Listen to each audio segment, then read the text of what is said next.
2-3 বছর হয়ে গেলে অর্থনৈতিক উপায় কিভাবে বেশি করবে আমরা সেই লাইনে তাকে শিক্ষা দেওয়ার চেষ্টা করছি। আমাদের মানব সভ্যতার এইটা মূল উদ্দেশ্য নয়। আমি মানুষ, মনুষ্য জন্ম ধারণ করেছি, তাই আমাদের কর্তব্য আমাদের বেদান্তবাদী হওয়া, আমাদের বেদযুক্ত হওয়া, আমাদের চতুর্বিংশী তত্ত্ব জানতে হবে আগে। যাক, আজকে এখানে লেখা আছে যে যোগী বাহিনী বা হিন্দু সনাতন জাগরণ মঞ্চ, আমরা হিন্দু। আমাদের হিন্দুত্ববাদ কোথায় আজকে? তাই আমাদের সকলের সে বেদের চেষ্টা করতে হবে।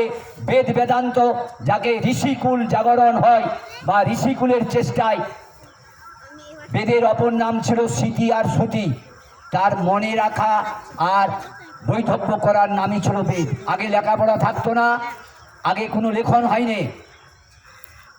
তাই যে মুনি ঋষিরা যে পন্থা আমাদের দিকে আছে সে ভিন্ন। আমাদের মানব জীবনের এই জাতিকে রক্ষা কিছুতেই করা যাবে না। তাই আমাদের প্রত্যেককে কর্তব্য জেগে উঠতে হবে আপন মনে। আমাদের মুছিয়ে দিতে হবে জাতিকুল ভেদ।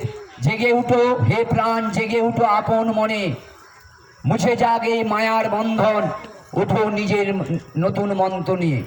অজ্ঞানতা করোনাশ, বাধা হোক অবসান, আনন্দ ভরাতে পান এই বিশ্ব চেতনার মাঝে। ক্ষয় হোক জীবনের জটিল বন্ধন, দূর করো মহামিলনের গান গে। জাত ফাত সব দূরে ফেলো, হাতে হাত মিলিয়ে ভাই ভাই বলো।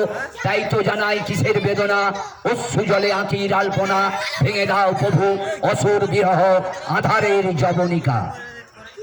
আজকে যে এই ছেলেগুলোর উদ্যোগে আমাকে এরা খুব ভালোবাসে, তাই এদের যে চিন্তাধারা, এই একটা আমরা বহুদিন আগে পদ্য করেছিলাম, অন্ধের যষ্টির মতো করো গো আমার এই দক্ষিণ নির্ভয়। যেসব আমার দুস্থ বাবা মারা এসেছে তাদের পাশে এই শীত নিবারণের জন্য যেইটুকুন বস্তু তুলে দেবে, এতে আমি অধিক খুশি। এদিকে অসীম ধন্যবাদ।